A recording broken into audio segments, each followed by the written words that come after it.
eno ye Extreme Media UJ. Subscribe for all updates.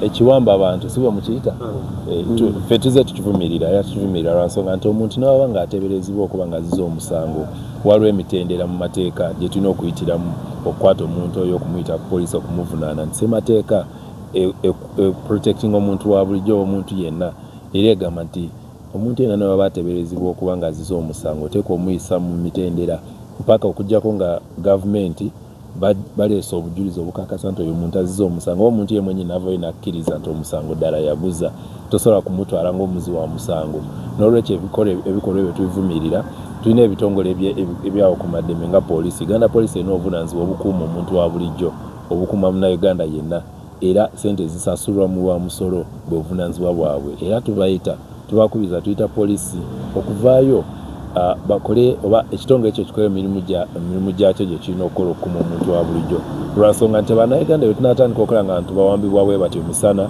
teri gwe kikwatako teri afaayo eggwanga limereddwa okukuma abantu baalyo abantu bajja kuvaayo bagezeeko kwerwanako ate kijja kuba kya bulabe nnyo era tuze tulaba mu abantu abo bakwatibwa emisana abasinga tulina n'ebitongole by'amagye ebitongole by'amagye oba bannamagye tebandibadde nga beetaba mu nsonga z'omuntu wa bulijjo omulimu oba omugaso gw'amagye kwe kukuuma boundaries zaffe boundaries za Uganda tebandibadde nga bali mu muntu wa bulijjo naddala mu bintu bino ebikwatagana n'ebyobufuzi nti enkola eyo ba kyebagezaako okukola okutiisatiisa abantu okubalemesa okuvaayo okwogera okwetaba mu byobufuzi n'okwogera nga bandibadde boogera nga bakozesa obukodyo obubakwatamu nkwata gye babakwatamu kikyamu nnyo era mu myaka gino tetwandibadde nga tukiraba mu nsi ezikulaakulanye n'olwekyo ffe nga Uganda Society tukivumirira era tusaba bekikwatako bonna ebitongole bekikwatako oba ekitongole ekiramuzi abakulembeze abali mu gavumenti okulabika nti basaawo enkola abantu abakola ebintu ebyo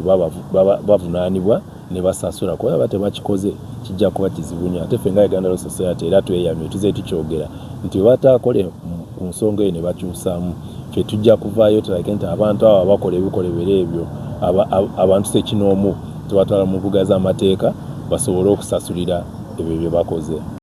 Partly that is what we've been saying. We've been decrying those actions. If someone has been suspected of having committed an offense, there are clear procedures that should be followed. In the law, if someone is a suspect, we have a constitutional provision that someone is presumed innocent until proven guilty, until that person pleads guilty.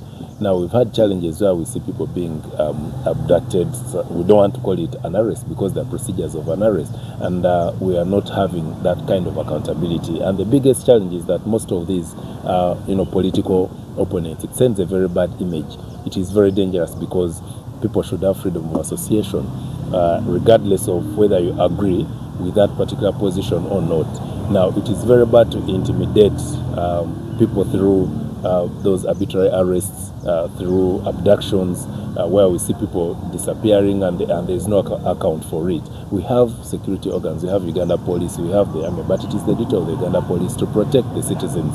So we demand that the police should come out, Uganda Police should come out and own up, because if we see citizens being treated, they are being treated in broad daylight, people are being abducted, and the police, which is an institution, mandated to protect the citizens, cannot come out and account or protect its own people, it becomes very dangerous. And again, the involvement of the military in civic activities, where we find the military taking part in arresting or in abducting these people, we really challenge that. We condemn it. It's against the law, and they have no place. That should have no place in the 21st century. We shouldn't be seeing such things happening.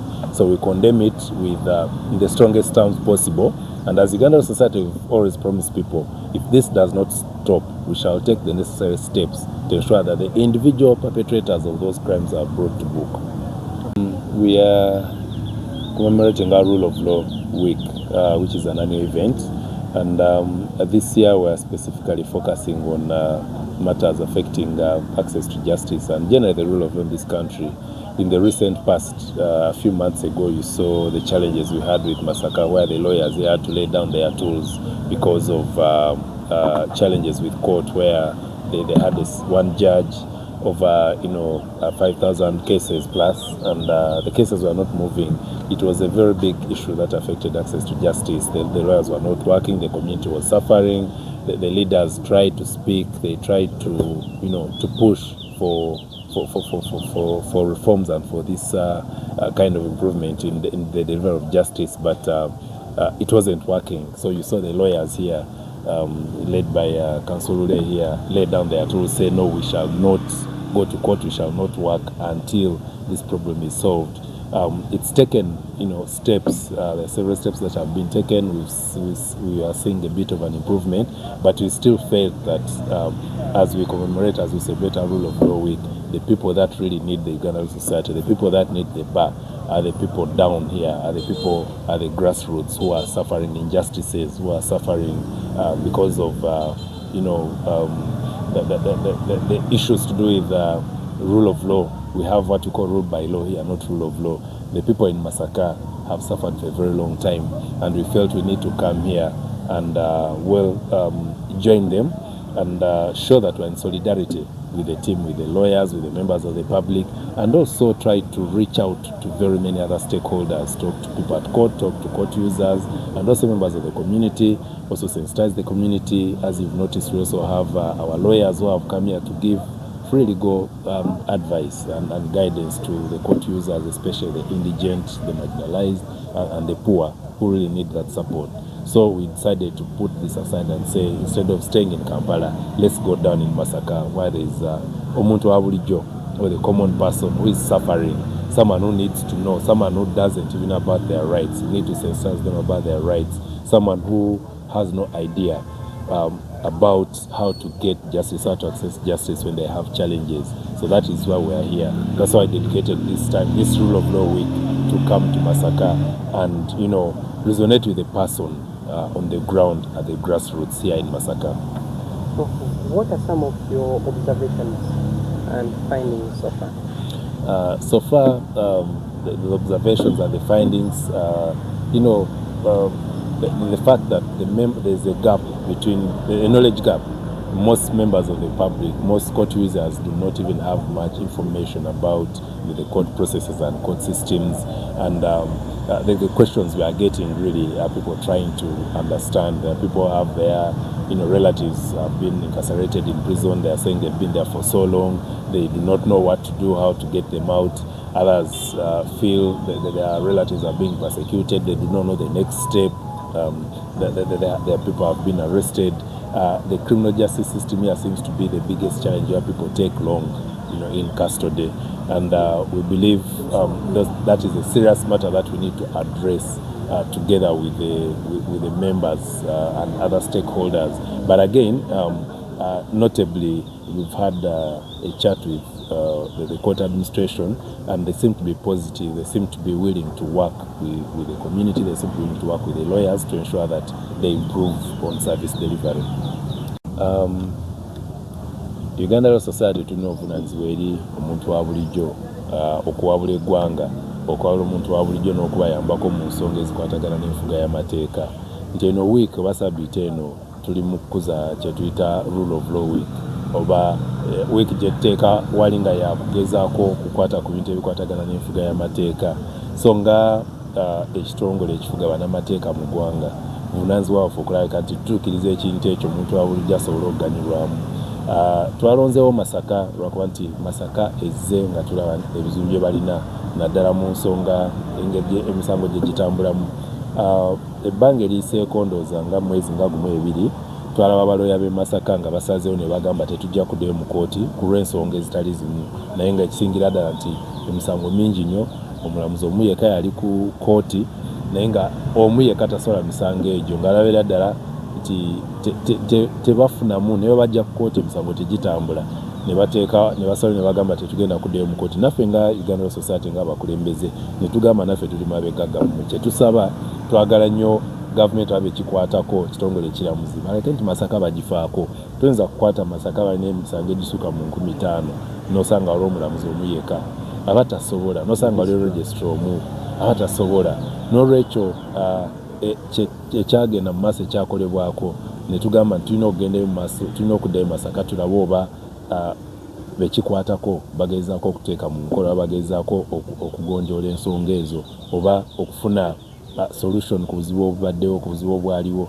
Tera kirungi ffe kyetusanze nti waliwo engeri gye baze batereezaamu ne bayongerayo omulamuzi omulala najja era ali mu kooti ali mu kukola ne bagezaako n'okukola session ez'enjawulo ogezaako okukendeeza ku mujjuzo gw'emisango oba kye tuyita backlog emisango egitagenda mu maaso naye nti mu byonna byonna ffe tugezaako nnyo okutuuka ku muntu wa bulijjo omuntu wa wansi kuba baloyo okutuula eyo oba mu ofiisi zaffe oba ne tutuula eyo e Kampala bali eyo ne tulowooza nti Masaka oba mu byalo ebyenjawulo ebintu bitambula bulungi ng'ate abantu balina obuzibu twagala kubalaga nti naffe tuli nabo ate tuli wano batwebuuzeeko tusobole okubayambako okulwanira eddembe lyabwe kuba buvunaanyizibwa bwaffe nga bannamateeka mu ggwanga.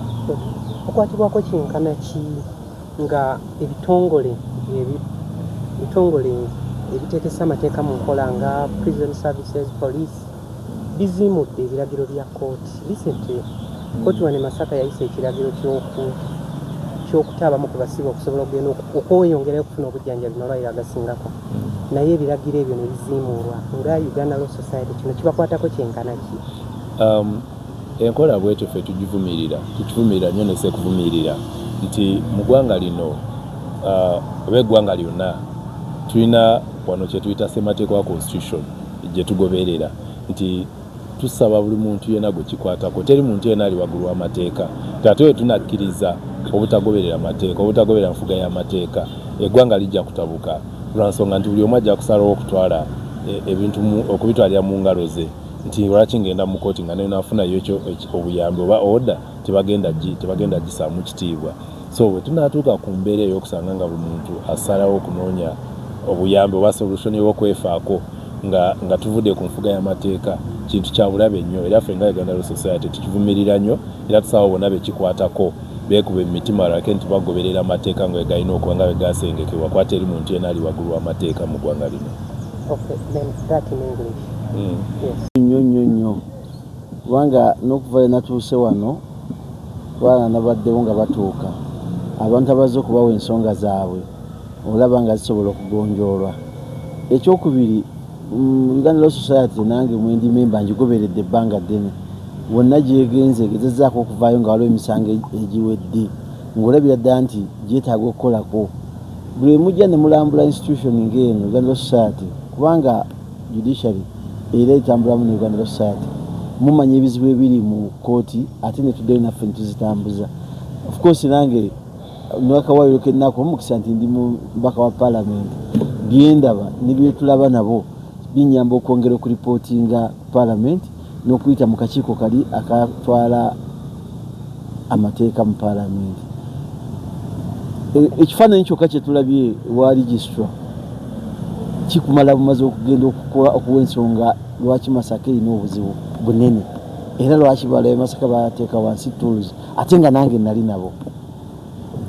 Make a brief of that in English.